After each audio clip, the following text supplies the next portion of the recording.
At least I will always have Jigo Jigo Rail.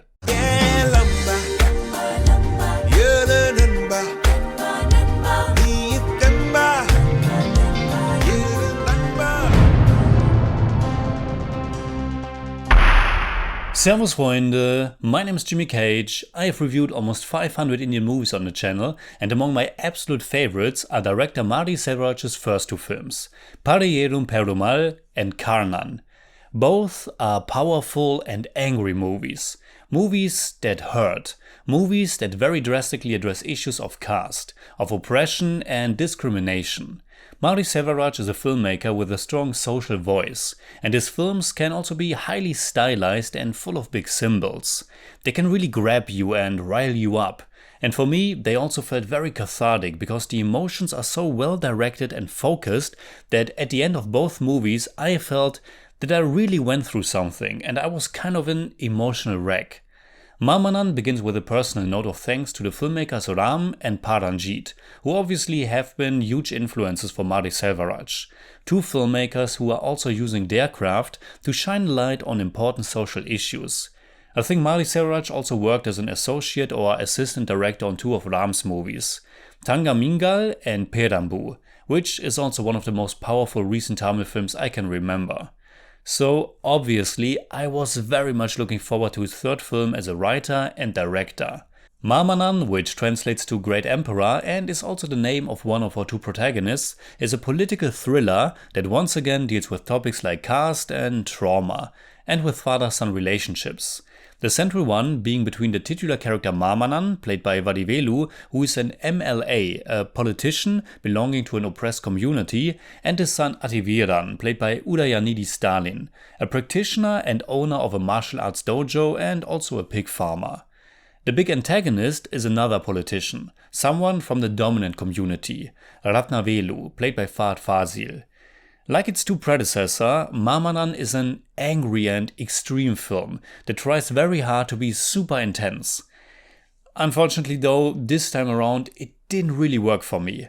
I was never as connected to the story and characters as I should have been. I was never fully invested, and with a movie as stylized and seemingly intense as this one, that began to work to the film's detriment, because I felt Maamannan didn't really earn all the big and loud images it presents to us.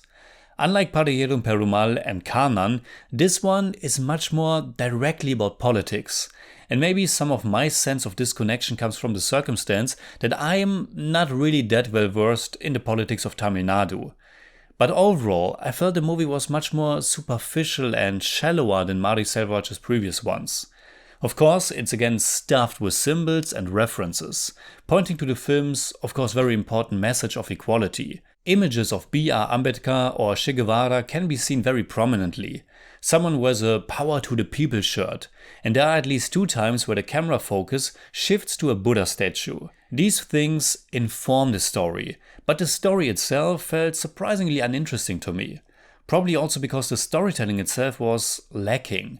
How the whole story and characters are introduced felt a bit frayed. Kirti Suresh's character Leela has this center for college students that gets attacked by goons of Fahad Fazil's character Vadivelu, which felt a bit random to me, but maybe that's just me as an outsider not fully grasping the situation. We also get a small flashback where we learn that Iren and Leela went to the same college, and that there was some kind of romance there, even though there wasn't really, because Iren apparently never talked to her. This flashback felt very generic and tacked on to me, but I will come back to it in a minute. Because we also get another flashback, one in black and white, in which we learn about a huge tragedy, a caste-related murder that happened in Iren's childhood. Selvaraj once again doesn't shy away from very drastic subject matters and imagery, but this time around he didn't succeed in investing me more in it before he exposes me to such cruel things. Instead, I felt a distance, as everything was so extreme. I felt it needed more grounding, more character work. Instead, almost everyone feels like he's supercharged with themes and agendas. The same goes for Fahad Fazil's character, who brutally beats one of his dogs to death because that dog didn't win a race. The images, the camera work with Hini Eswa are once again very expressive, but these big emotions and the intended intensity didn't feel earned for me. Now, this black and white flashback was supposed to be 15 years ago, if I understood correctly. Since then, Vadivelu hasn't talked to his father. Instead, he went away to some mysterious martial arts guru, which felt quite artificial to me.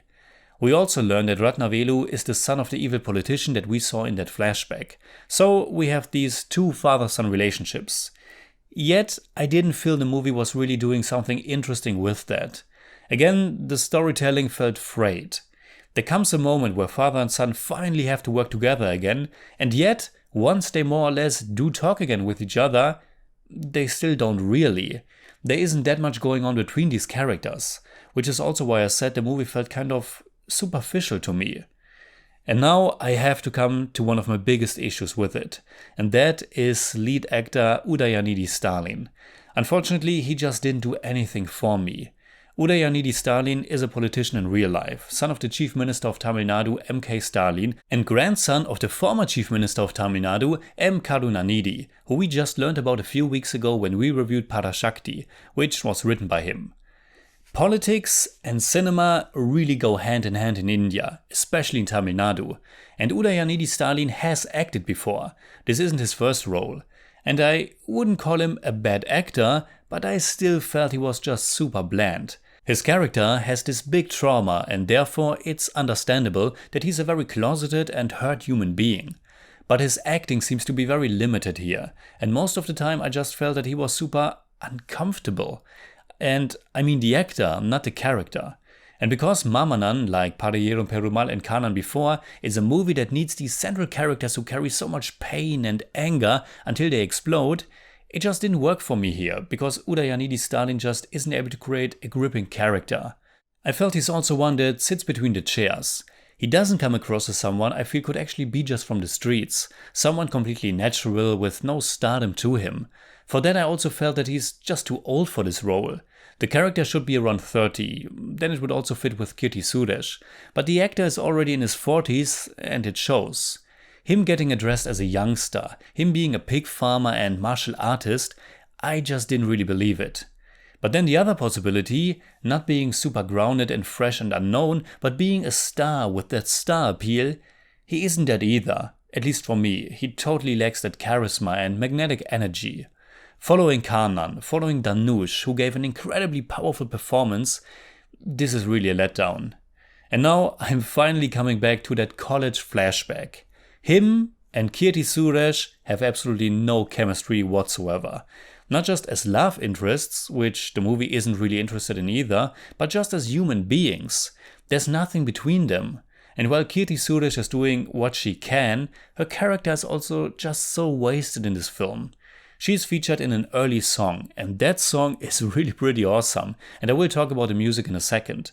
But apart from that, she comes across just as this tiny little plot device to get things going.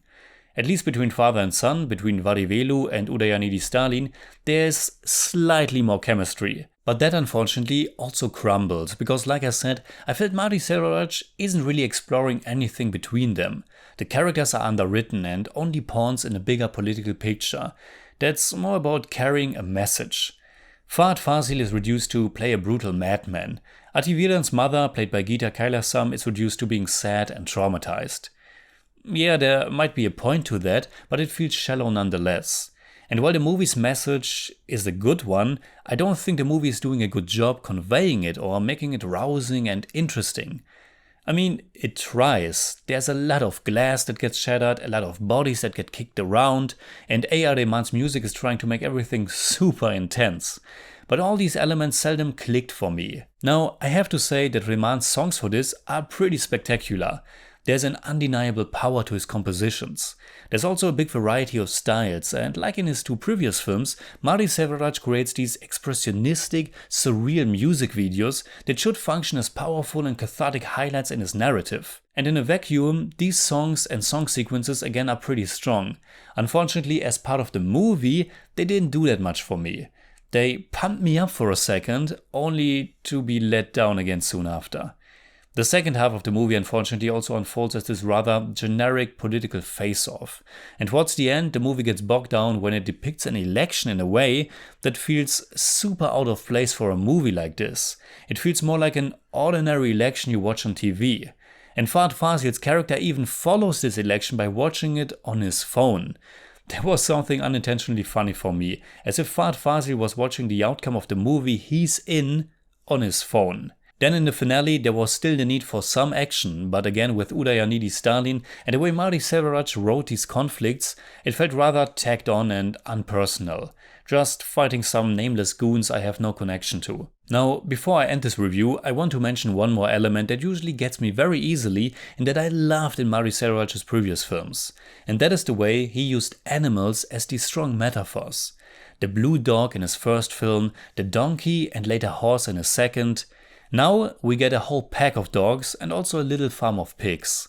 The dogs are depicted as beings Vadivelu can oppress and do whatever he likes with. And pigs are of course oftentimes used as animals we humans attribute low qualities to. They are often regarded as dirty animals, and being around them, tend to them, makes you someone looked down on. Something that only people from the lower caste should do.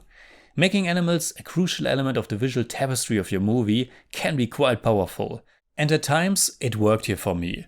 But then again, I just didn't feel the connection between our protagonist and these pigs as much as I felt it in Selvaraj's previous films.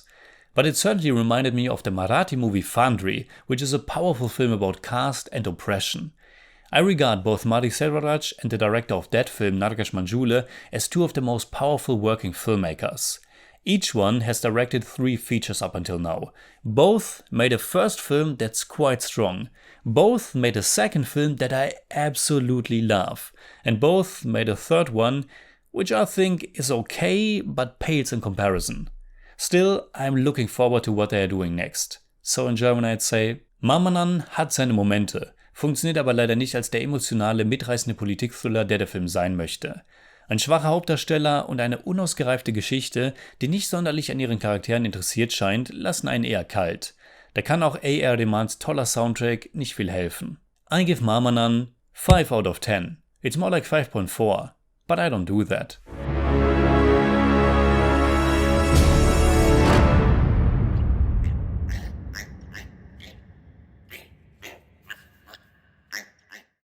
Alright, that's it like always. Comment below and let me know what you think about Maamannan. You can hit me up on Twitter, Instagram, Letterboxd and also on Patreon, simply at TheJimmyCage. And if you enjoyed this episode, please give me a thumbs up, share, subscribe, whatever you like. And make sure you hit that bell for all I have to tell.